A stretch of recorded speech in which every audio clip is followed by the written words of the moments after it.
Well, we've got a red flag on track at the moment. There's bits and pieces of debris on the track at the start-finish line, John. Yeah, we just, as Enrique Bernoldi came across the line, suddenly, see, there's one of the Asia Techs, and let's have a look and see what happens. Oh, there, my goodness, I've never seen that. Front wing collapsed, literally, as the car came across. That's about 180 miles an hour, and that is one very, very scary moment for Mark Webber. I mean, to have that happen. Wow, that is frightening indeed for Mark Webber, the Australian driver in the Minardi, and he slowed right down, and thankfully it happened on a dead straight piece of road on the main straight, and well, very scary indeed for them. But Mark survived the moment, of course. Remember, John, a few years ago he had that even more frightening flip in a Mercedes at Le Mans. I'm glad it didn't do that, but it's still a nasty incident there. Yes, it is, and also cars coming past, and Bernoldi, I think, was the next car up, and we were watching the screen during that interview, and we could see, where's the debris coming from? And Bernoldi comes up and goes through it. Immediately, the race director threw the red light. Everything has been halted. All those bits of carbon fibre now will be removed from the track. Let's look again. You're picking 150 miles an hour on the exit. By the time you get to the start line, which we see, that's the front of those two lines, there the front wing suddenly just collapses under. Now that is a moment at which every racing driver fears. I had something very similar happen to me when I was testing the Tag Porsche, the first time I'd ever ran at Weissach. The front of the car got up in the air, the wheels were clear by maybe about 6 inches. Here's the onboard camera view of that situation. Here it goes now.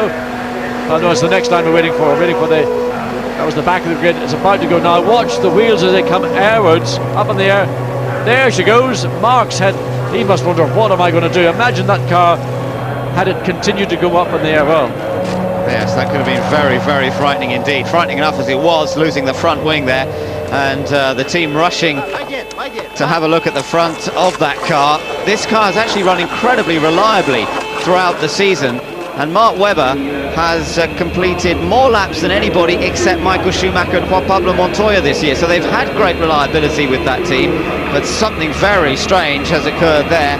And well, you can see Bernoldi had just set the fastest time just before that incident by a full second from Takuma Sato. So once again the arrows going very quickly this morning, but all attention focused on the Australian Mark Webber as he climbs out of the Minardi without a front wing now. Well, no doubt the team will want to look at that, because it's a very rare occurrence to see a front wing collapse completely like that. We have seen rear wings on some occasions come off cars, and that's probably been partly due to the harmonics, the vibrations that modern engines revving up to 18,000 RPM can generate. But to see a front wing just completely collapse and fold under the car like that, first of all, it's a very scary moment for the driver, but scary just the potential that could occur. As a Formula One car, like any car, once the front of the car gets airborne, the air going under the car will just, it's a bit like a kite, literally just can take the car up, and goodness knows, we saw what happened in Australia. That was a more extreme version, of course, with Ralph Schumacher and Rubens Barrichello. And there the Minardi team are putting the garage doors down. They do not want cameras intruding in and seeing what may have caused that incident for Mark Webber. Fortunately, Mark was able to drive back to the pits, and around now all the marshals on the circuit brushing up. There's another view again. Just suddenly the whole thing just collapses down. Now just wonder, had the team dialed in any more front end downforce, and was that just the straw that broke the wing supports back? Incredible though, because it wasn't as if he was at very high speed there, but he would be building up more speed going down the straight, so it wasn't the point of maximum downforce. So that would be a little further down the straight.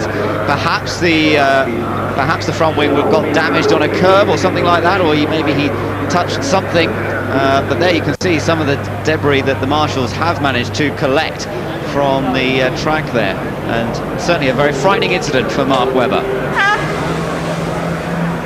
Well, the track very quickly cleaned up, and any of the shards of carbon fibre that may have been distributed when that wing collapsed have now been removed. It's very important indeed that any hint of carbon fibre, because it is absolutely, it's like glass. If it touches a tyre, it slices through it.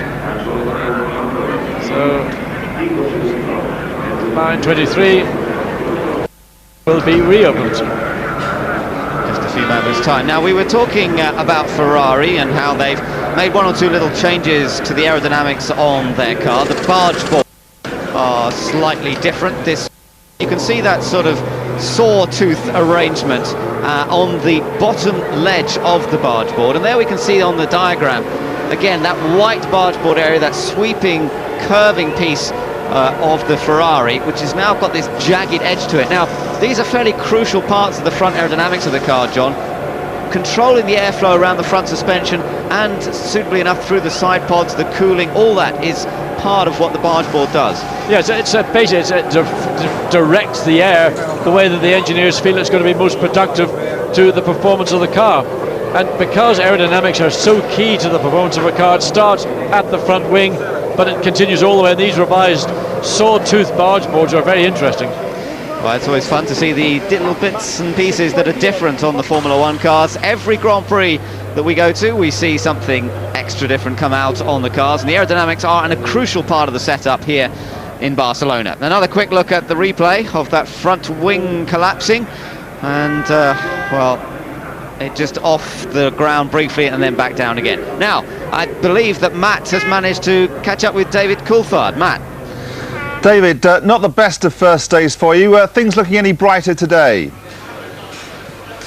Well, as I explained when I was grabbed walking past the booth here to Safety Awards, I haven't been on the track yet, well, other than doing installation laps, so a bit early for me to know exactly what our form's going to be, but I don't think that the actual position we're in yesterday is a true reflection, because we didn't do any performance running. Don't expect that we're going to be quick enough to challenge for the pole, but nonetheless I think that we have a reasonable chance of improving in where we were on the grid in Imola. I don't know if you got a chance to see the incident which has closed the track. From this angle it looked pretty frightening. Yeah, absolutely. The Minardi riding up over its front wing, it's never a pleasant view. You know, we've seen cars in the past actually, once they get a certain height on the nose, can actually pull a backflip. So I would imagine that Mark Webber will be coming in for a new front wing and probably a change of underpants. And back to you, David. Your hopes for the race?